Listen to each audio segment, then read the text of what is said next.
Hi, I'm Kathy Ostrander Roberts. I am the current town historian and the chairman of the Bicentennial Committee. I'd like to welcome you to our presentation for the Museum in the Streets installation here in Kennebunk. Museum in the Streets is a international company that does historic walking tours and panels throughout Europe and the USA. I stumbled across the first Museum in the Streets installation in Gardner, Maine in 2010, and I really thought it would be a great heritage walking trail that could be used here in Kennebunk as well. So I reached out to the company, Museum in the Streets, and they pointed out all the ways to go about having it happen, and I got a grant from the Maine Preservation Commission, and that was a matching grant that the town also contributed to, and that made it all possible. It's set up as a 25-panel installation that allows people to embrace history around them throughout the town as a historic walking trail without having to actually go inside of a museum. And I think it's been received very well. It would not be possible without the volunteers that have put in many hours to make this production possible, and those who were the actors playing the reenactors of the persons at different sites throughout the town, talking about some of our historic buildings. We're on the site of the Mowsum River where Kennebunk's earliest industries were built. Further upstream, a sawmill was constructed in the early 1700s. This was followed by other manufacturing companies along both sides of the river.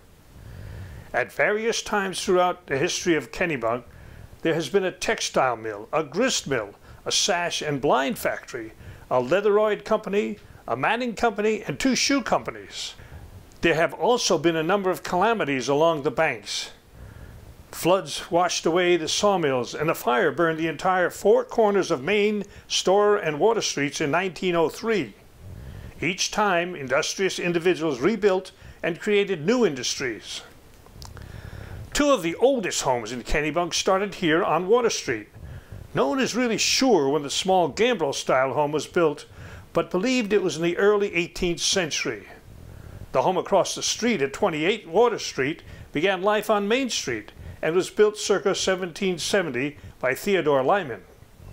It was next moved to Summer Street, where it stood for a number of years before it was moved again to Water Street in 1885. All of the once thriving businesses on this section of the river are gone now. The leatheroid factory building has been turned into condominiums. The good old matting factory, now called Lafayette Center, is home for a variety of small offices and Duffy's restaurant. The river is now a peaceful haven for recreation such as fly fishing and kayaking. In reality, it has come full circle to how it was before the first sawmill was built so many years ago. My name is Dorothy Smart, but most folks call me Dolly. I lived in this home with my husband, Dr. Nicholas Smart. Built in 1799 by prominent architect Thomas Eaton for Nathaniel Frost, a local merchant, it is a fine example of Federal-style architecture with its symmetrical windows and rectangular shape. Mr. Eaton built many fine homes in Kennebunk, including Wallingford Hall and the Bourne Mansion. He also added the bell tower at the Unitarian Church across the way. My home was not the first to occupy this site, however. Mr. Theodore Lyman built a saltbox-style home here. In front of the home, he planted elm trees. They wanted to commemorate the Battle of Lexington. From then on, the property was known as Lexington Elms. Mr. Lyman's home was eventually moved to Summer Street. It was there for a number of years before being moved again to Water Street, where it stands today. Sadly, all the elms he planted succumbed to Dutch elm disease in the 60s and 70s. My husband was a physician until he passed away in 1867. Our daughter, Susan Augustus, moved back home with me here, along with her husband, William Simmons, and my granddaughter, Susie. William was a Civil War veteran, and he was also the captain of many vessels. His long voyages were really hard on the young family, so my daughter decided that she and Susie would travel with him. In 1874, the year my granddaughter turned 17, William was the captain of the Kingsbridge, sailing from London to Australia. My family were on board when they sailed into the English Channel one night and were struck by the iron vessel Kandahar. The ship was lost, and Susan, Susie, and William all perished. I was left here alone with just my acute sadness. I am told that the bell from William's ship was recovered from the English Channel in 2014, 140 years after that fateful night. Hello, my name is Horace Porter. I was born in 1788 following the American Revolution. My father was a tinsmith, and his home originally stood right here where my home stands right now. I'm a merchant, a politician, and a real estate investor. And I've partnered with various men over the years and have mostly sold groceries and home goods.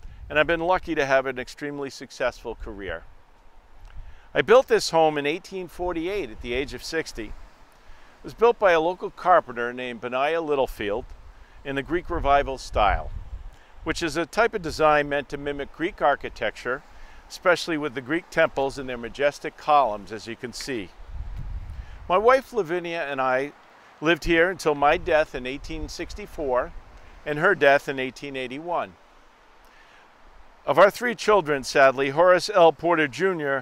died before turning the age of 1, and Horace B. Porter Jr. only lived 20 years. Our daughter Clara, though, was born in 1817 and married a Mr. George Hardy, who I confess I was not fond of, nor the idea of their marriage. Nonetheless, I purchased furniture for her new home and a cow for him. The brick building, though, standing beside my home to my right, was not here during my lifetime. It was built in the 20th century by a Mr. Harry Lunge and used as an automotive showroom. And I never saw an automobile, so I have no idea what they looked like. And abominable contraptions, I'm sure. My home was then purchased by the Water District in 1952 to be used for their offices. And in 1974, my home was placed on the National Register of Historic Places. And the watering trough behind me on the lawn once sat farther down Main Street in front of one of the shops. Since it was moved to this location, it's been a conversation piece for children and adults alike. Thank you. Well, hello there. My name is Dr. Frank Ross. Now, I lived in Kennebunk about a century ago, born in 1851. Now, my father was a doctor. His name was Dr. Owen Ross, and he lived just around the corner there where the present day Raining Cats and Dogs is located. Now, he was a pretty successful doctor because he bought me my home, which is right across the street in back of me here, now known as the Kennebunk Inn. It was originally built about 1799. Now, I decided to follow in my father's footsteps and become a doctor myself, and my specialty was obstetrics. Now, I'm proud to say, very proud to say in fact, that I never lost one mother due to childbirth in my entire practice, and that was being present at the delivery of over 1,000 babies. Now, people tell me, and you probably heard it around here, that I never took a vacation. Well, that's because probably I had the practice right in my house, and besides that, I like to keep busy. I decided to open an apothecary shop in a wooden building across Grove Street from my home. Well, it burnt down. I built another one, but it burnt down too. Finally, I decided to build one for brick. The 3-story building that you see behind me bears my name. Now, it was originally only a 2-story building, but within a couple of years, we added a 3rd. It's been home to many businesses over the years, including hardware, drugstore, bicycle sales room. The post office was there, and a soda fountain, and a newspaper printing shop, among other things. Now, I also like to dabble in other things. I dabbled in real estate. I was a charter member of the Kennebunk Port Railroad, and that carried people from the depot downtown down to Kennebunk Beach and all those fine hotels down there. You know, a lot better than that dusty carriage ride that they used to have. You know, it was terrible anyway. So also I was a director of the Ocean National Bank, and I was also a Knight Templar. Now, getting back to my home, in 1928, it was converted into an inn. But it was called the Kennebunk Tavern for a number of years. Probably the Prohibition may have had some problem with it, calling it a tavern, but it's been greatly enlarged ever since I lived there, and I'm told you that if you're hankering for a mighty fine supper, it is a fine dining establishment. Well, thank you for your time. I better get back to my practice, go back to the office. There may be an expectant mother there waiting for me. Thank you. My name is Edward Emerson Bourne II, and we're standing in front of the residence known as the Bourne Mansion. Now, this 3-story federal-style home was not built for me. It was actually designed and built in 1812 for a man named John Usher Parsons. I've often wondered why it wasn't called the Parsons Mansion. Within a couple of years, he sold the property to a family named Sewell. Daniel was a lawyer who'd been appointed as Registrar of Probate for York County. And prior to Alfred becoming the county seat, all probate records were kept here in this home. The house stayed in the Sewell family for years and eventually passed to my Aunt Maria Sewell. When she passed, I inherited the house. Now, I too was a lawyer by trade, having passed the bar in 1850 at the age of 19. I'm the son of a fairly famous father, Edward Emerson Bourne I, who published the history of Wells and Kennebunk in 1875. Now, although this is a lovely home, it was very difficult to heat in the winter, so my wife and I chose to close it up and stay at a local inn. Perhaps that's why these newfangled panels were built in the yard to catch heat from the sun. What a blessing it must be to have them to help you to heat this wonderful old house. I hope you enjoy looking at my home. I hope you enjoy your tour. Have a nice day. Greetings. My name is Andrew Walker. I am known as a historian of Kennebunk, and Kennebunk is known as the only village in the world so named. Standing here at the railroad depot today, it looks very much like it did when it was an active station. I'm very appreciative that the cars of Boston, as they were called in my day, eventually ran through this section of town rather than through West Kennebunk when I was a merchant. This is closer for me to travel from my store on Main Street. I would regularly travel to Boston and Portland to transact business. There I purchased quantities of furniture and groceries such as flour and had it shipped here to the depot, where I then hired a wagon to bring it to my shop. This allowed me to sell the latest and newest items to the citizens of Kennebunk. Now, this section of rail line was built in 1872, and the depot building was opened for business in 1873. It's one of the prettiest ones in Maine, in my opinion. The last train to stop here was on January 3rd in 1965, after 92 years of local train service. Now one must travel to Wells and Saco to take the cars to Boston or Portland. This building has been the home to many businesses since then. In 1970, I'm told it was a place you could buy beads. Art classes were held here, and Tom's of Maine Corporation once had headquarters here. The design agency called Dietz & Associates was the most recent occupant. It will be a wonder to see what businesses come next. Most of all, I hope this pretty little part of Kennebunk history will remain unchanged.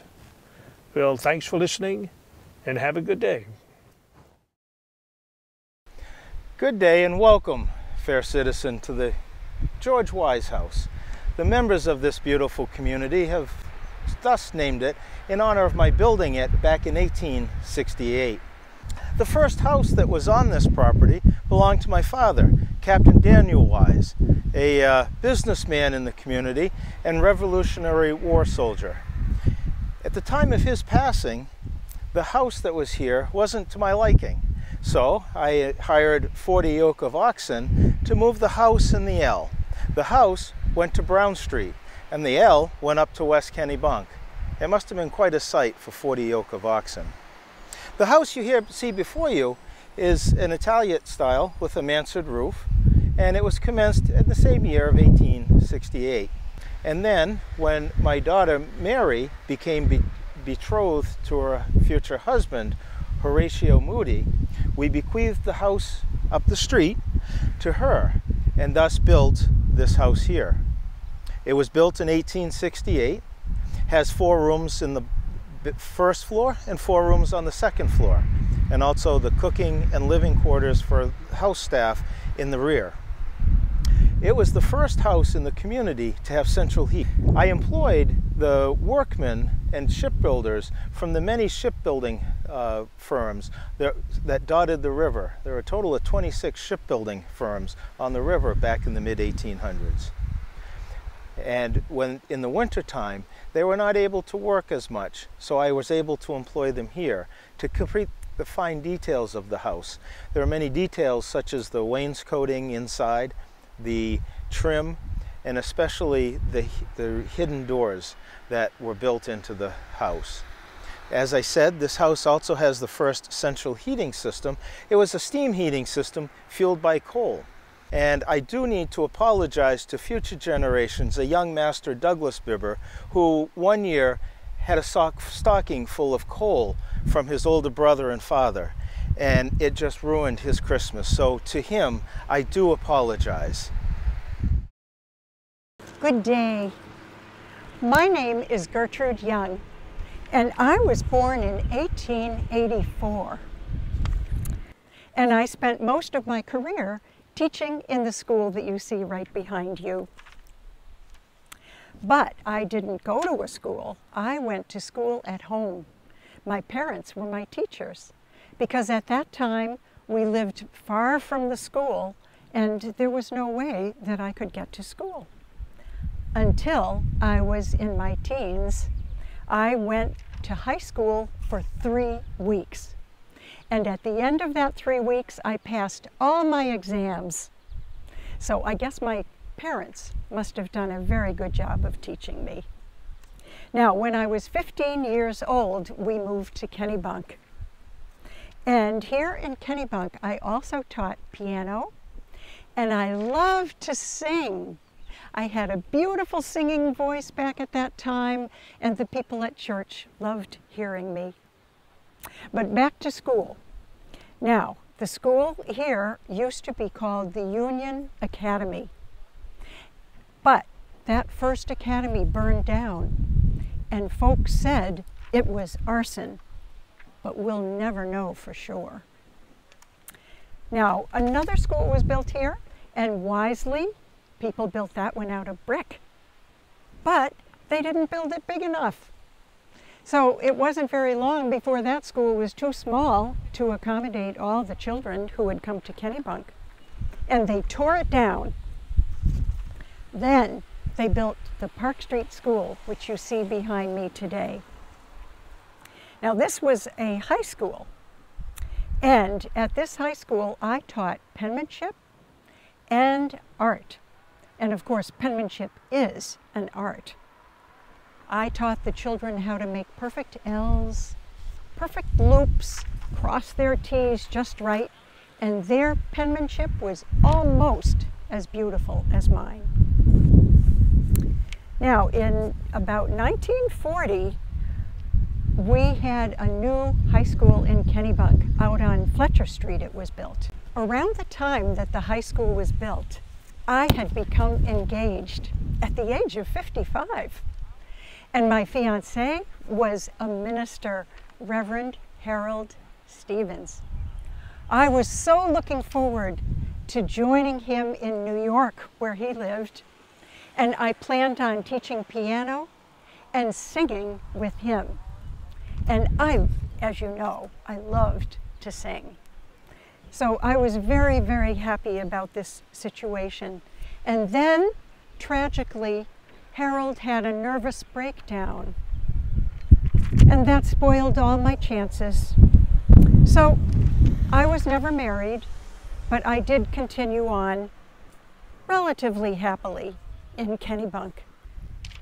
Now, this school, Park Street, continued as an elementary school for 70 years. And back in 2011, the school was closed, but the building stayed right here. And it was converted into apartments, which are well enjoyed by many of the elders of Kennebunk. In 2011, Park Street School was declared a member of the National Historic Preservation. And so Kennebunk truly has something to be proud of in this school. Hello, my name is George Washington Wallingford. This beautiful home was built in 1804 by prominent architect and builder Thomas Eaton. This is a fine example of a New England connected building. From the big house to the little house to the back house to the barn, very popular in those cold, snowy winters to obviate the need to go outside to get to the barn. I practice law, but I'm also a bit of an inventor. I have several patents on medicines and elixirs, probably be called snake oil today.